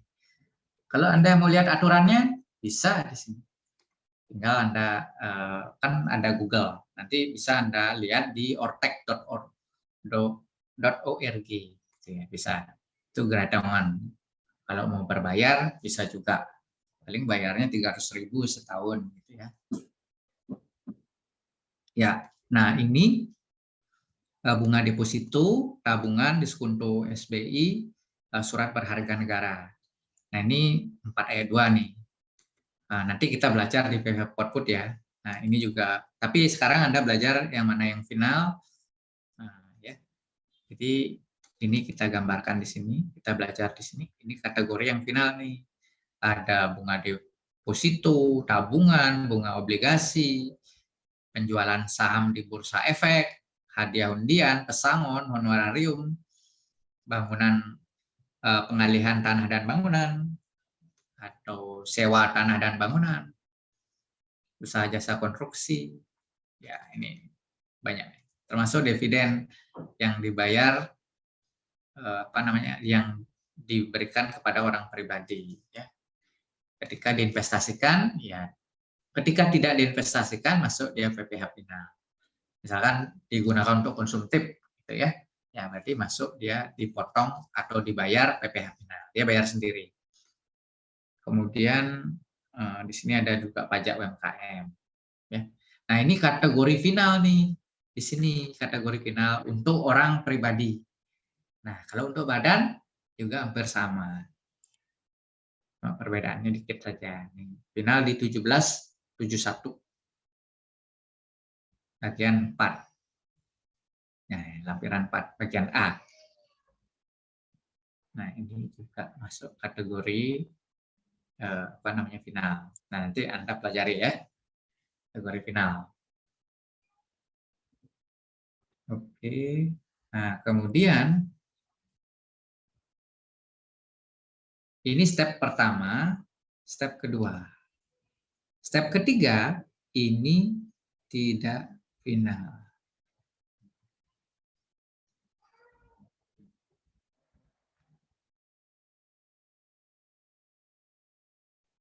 Nah, inilah yang nanti dihitung, untuk mencari PPh ya akhir tahun. Nah, di sini yang merupakan objek pajak yang nantinya dihitung dalam menghitung PPh di akhir tahun. Berapa sih pajak PPh saya dalam 1 tahun? Ini di sini. Jadi penghasilan ini nggak dihitung, Pak. Kalau yang ini hanya diberitahukan saja, tapi tidak dikenakan pajak. Diberitahukan di tempat yang tadi, di sini, di 1773, bagian B untuk orang pribadi, kemudian 17714 bagian B untuk untuk badan. Nah, kemudian kalau dia final, ada 1773 bagian A, kemudian ada 17714 bagian A. Ini yang 17714 bagian A ini untuk badan, 1773 A ini untuk orang pribadi. Jadi ketika yang 1, 2 nggak ada, ya pasti dia objek pajak. Ketika di objek pajak yang mana dulu? Yang final dulu kita lihat. Kita lihat contekan kita. Nah, ketika yang 2 ini tidak ada, berarti itu pasti dia tidak final. Nah, yang tidak final ini, itu yang nanti akan menjadi penghitung, dihitung di dalam menghitung PPh di akhir tahun. Nah, nanti ada pasal 29-nya. Ketika di dalam penghitungan di akhir tahun ada kurang bayarnya, itu seperti itu ya. Jadi, ini konsep untuk objek pajak ya, konsep untuk objek pajak. Nanti kita akan bicara lebih detail di di masing-masing materinya, dibaginya. Ada orang pribadi, ada badan, ada PPh output. Ya, itu seperti ini. Tapi konsepnya ini dulu konsepnya ya, seperti itu. Ada pertanyaan untuk ini? Pak, mau tanya. Boleh. Untuk yang bukan objek pajak, Yes. yang 17714 bagian B itu kan untuk badan ya? Ya. Nah, di situ saya tadi ada kelihatan dana pensiun. Ya. Maksudnya dana pensiun ini apakah badan itu juga pensiun ya, Pak? Bukan hanya orang pribadi aja yang punya dana pensiun ya, Pak? Oh, enggak. Untuk perusahaan dana pensiun maksudnya. Oh, Untuk jadi perusahaan menyediakan dana untuk karyawannya pensiun gitu? Ya, untuk Oh, perusahaan dana pensiun ya. Terus kalau yang 1770 itu kan orang pribadi. Di situ tidak saya temukan dana pensiun. Artinya apabila saya dapat dana pensiun, maka itu kena PPh juga gitu ya? Kalau dana pensiun, ya nanti belajar di pasal 21 ya. Nanti saya ini kan bagus ya pertanyaannya ya. Jadi kalau dia di orang pribadi, ini saya bukakan.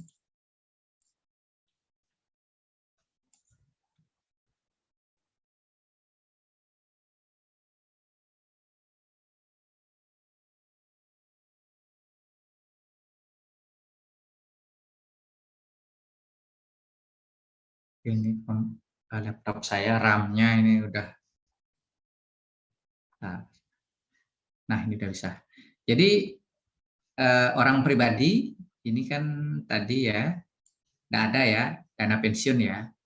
Ya nanti pensiun yang dibayarkan oleh perusahaan kepada karyawannya ketika memasuki masa pensiun tergantung nanti dibayar sekaligus atau dibayarnya berkala ya. Ketika dibayar sekaligus dia akan menjadi pasal 21 yang bersifat final. Dia masuk di sini dia. Nah, dia masuk di sini. Yang kategori final nih. Masuk final dia nanti. Nanti kita belajar di pasal 21 di pemotongan pemungutan. Masuk kategori ini. Dibayar sekaligus. Kalau dibayar berkala dia masuk tidak final. Tidak final dia masuk. Jadi penghitungannya nanti sama seperti pasal 21 atas pegawai tetap. Tapi bedanya nanti yang menerima adalah penerima pensiunan. Gitu. Nanti ada bedanya.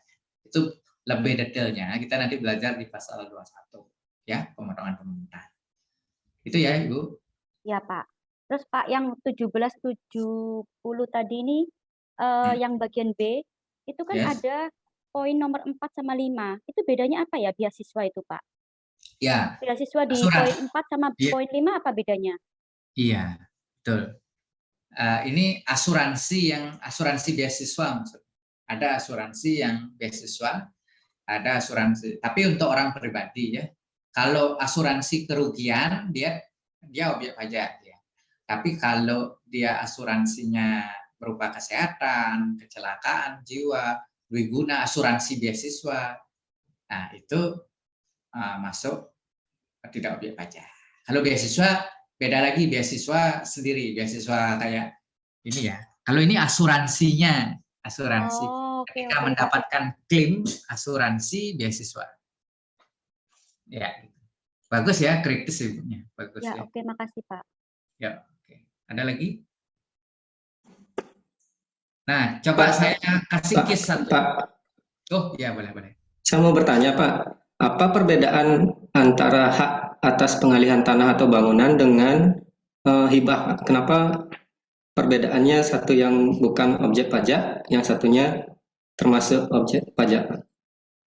Oh, ini ya? Iya, pengalihan hak tanah dan bangunan. Iya, betul Pak. Ya, pengalihan hak atas tanah dan bangunan ini adalah seperti jual beli. Ya, artinya penjualan properti ya. Penjualan properti artinya bahasa di hukum pemajakannya itu pengalihan hak atas tanah dan bangunan atau bangunan.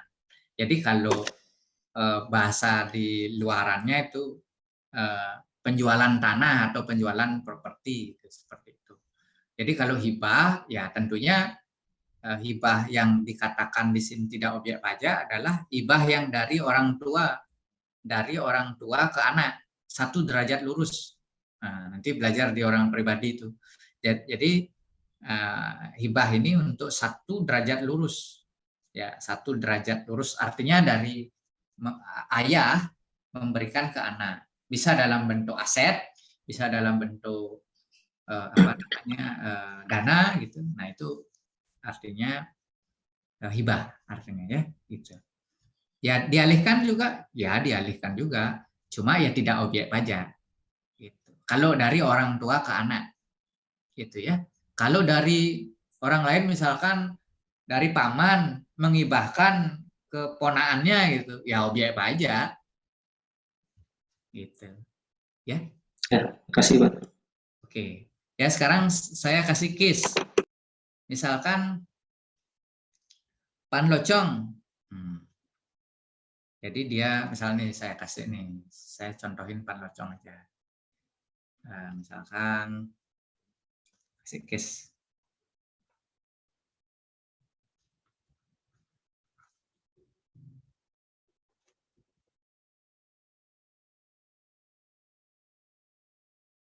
Ini langsung masuk ke orang pribadi. Misalkan saya ingin tahu seperti Anda bagaimana analisanya. Misalkan Pan Locong tadi punya usaha ya. Usahanya apa tadi? Ude Locong Jaya ya. Ya dia Ude Locong Jaya ini dia melaporkan di SPT-nya penghasilannya bersih 100 juta. Bersih ya 100 juta. Terus dia beli rumahnya harganya 1 M.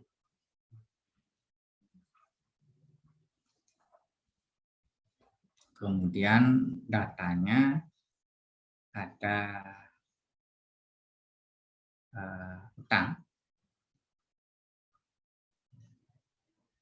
utang dia punya utang kartu kredit 10 juta. Kartu kredit nih. Ketika seperti ini, ya ini saja ada case-nya seperti ini. Ketika Anda sebagai konsultannya, supaya Anda istilahnya benar nggak nih dia laporin, dia ngasih datanya ke kita atau tidak. Nah, saya kasih info seperti ini. Dia beli rumah nih beli di tahun 2022 misalkan. Ini 2022 juga sama. Beli rumah dia 1 M. Terus di tahun 2022 dia katanya punya utang kartu kredit 10 juta. Gitu. Nah, berapa penghasilan bersihmu sih Pan Locong? Tahun 2022 100 juta. Kira-kira datanya Pan Locong seperti ini gimana?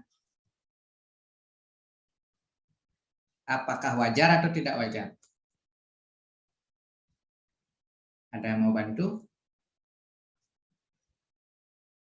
100 jutanya tuh per tahun atau per bulan, Pak? Tahun 2022. Ini beli rumah nih 2022. Harganya jadi pendapatannya 100 juta, beli rumahnya 1 M. Ya. Enggak wajar, Pak. Oke. Nah, jadi seperti ini, ya kalian harus bisa nanyakan, Pan Locong, kita positive thinking saja. Ini kamu beli rumah 1 miliar, terus kok kamu penghasilanmu hanya 100 juta aja ya? Dari mana sisanya? Paling tidak minimal lah 900 jutanya kemana? Kamu punya penghasilan yang kamu nggak kasih tahu ke saya ya? Gitu, misalkan. Oh, saya dapat warisan. Oke, kalau dapat warisan, berapa warisan kamu? Ya, saya dapat warisan dari orang tua saya. Berapa warisan orang tuamu? Ada tuh dikasih saya 500 juta. Oke, 500 juta. Berarti masuk ke mana nih? Masuk ke 1770 3 bagian B. Kan gitu ya, tidak objek pajak kan? Ini warisan. Apakah wajar? Apakah sudah wajar? Belum. Sudah wajar? Masih belum ya. Nah, ternyata Baru Pak Locong bilang, tapi gini loh, saya di samping usaha supaya saya beli rumah, terus saya memang dapat warisan dari orang tua saya, cuma saya punya bisnis sampingan. Nah, oke, bisnis sampingannya apa? Tapi ilegal. Apa tuh? Nah, anggaplah di sini judi togel gitu ya. Dari judi togel dia bisa sampai dapat 600 JD gitu, setahun. Ini contoh aja ya. Jangan nanti kalian dengan ini mau judi togel ya, ini cuma contoh ya gitu. Nah, kira-kira nih Anda sebagai konsultan gimana?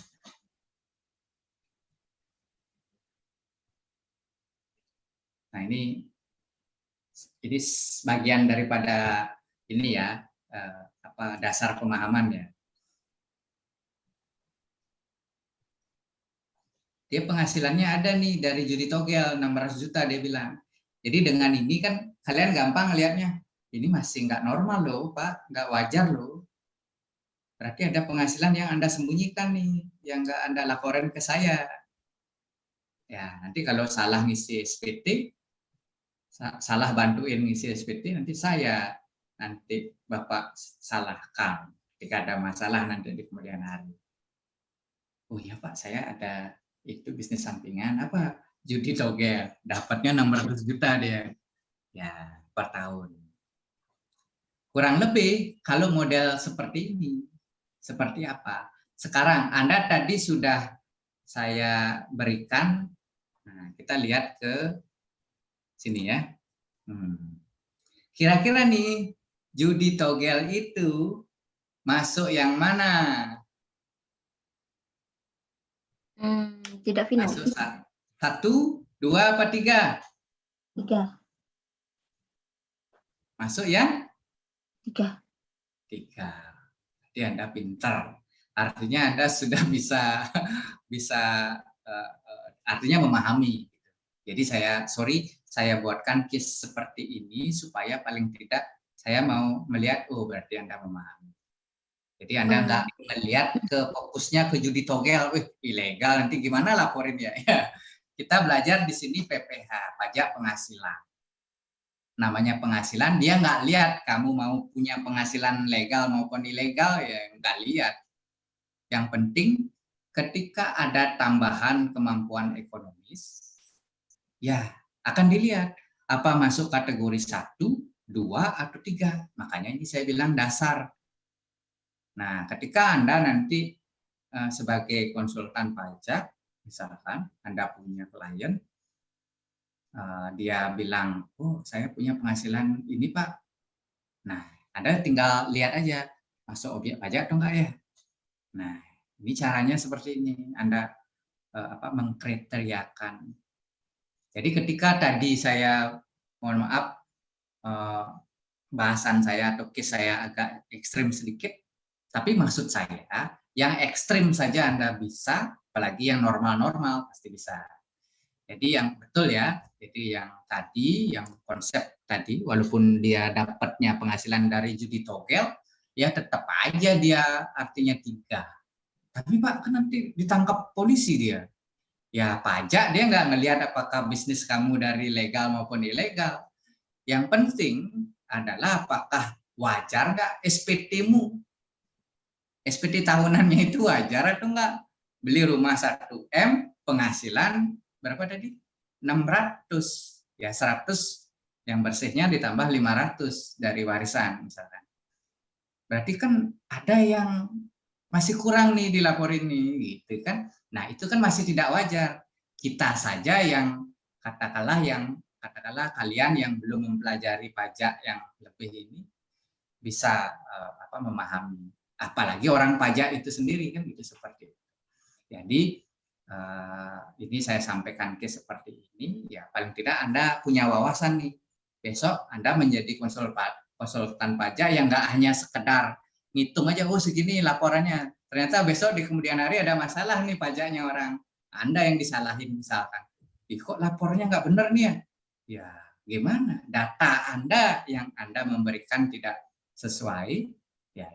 Jadi kalau nanti ke depan juga ketika Anda mau lapor SPT-nya orang, buat kayak semacam tulisan untuk memitigasi risiko bahwa Anda sudah melaporkan menyampaikan kepada saya untuk menghitung pajaknya Anda. Ya, nanti di kemudian hari ketika ada permasalahan jangan biar artinya bukan Anda yang disalahkan. Karena ini kan Anda hanya menghitung. Tapi Anda pun juga punya kewaspadaan juga melihat dari apakah wajar atau tidaknya penyampaiannya gitu ya. Intinya wajar atau tidak. Kalau benar, nggak ada yang benar. Nah, tapi Anda mencari kewajaran saja. Gitu ya. Nah, nanti Anda pelajarin di PPH orang pribadi itu. Lebih seru di sana nanti. Ya, ada pertanyaan? Nanti pasti nanti Anda akan berpikir, nanti Pak, kalau jadi togel nanti masuk di mana di laporannya gitu. Ya, nanti ada namanya masuk di sini. Saya kasih aja supaya nggak bertanya-tanya ya. Nanti terbawa tidur nanti ya, biar nggak bertanya-tanya. Ya, nanti dia masuk di sini.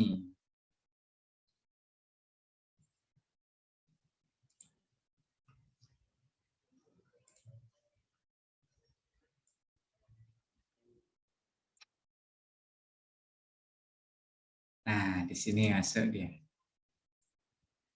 Nah, penghasilan yang tidak objek pajak, dia dibagi menjadi, kalau kita bicara ya, bicara dengan penghasilan, sorry agak ini, saya besarkan dikit.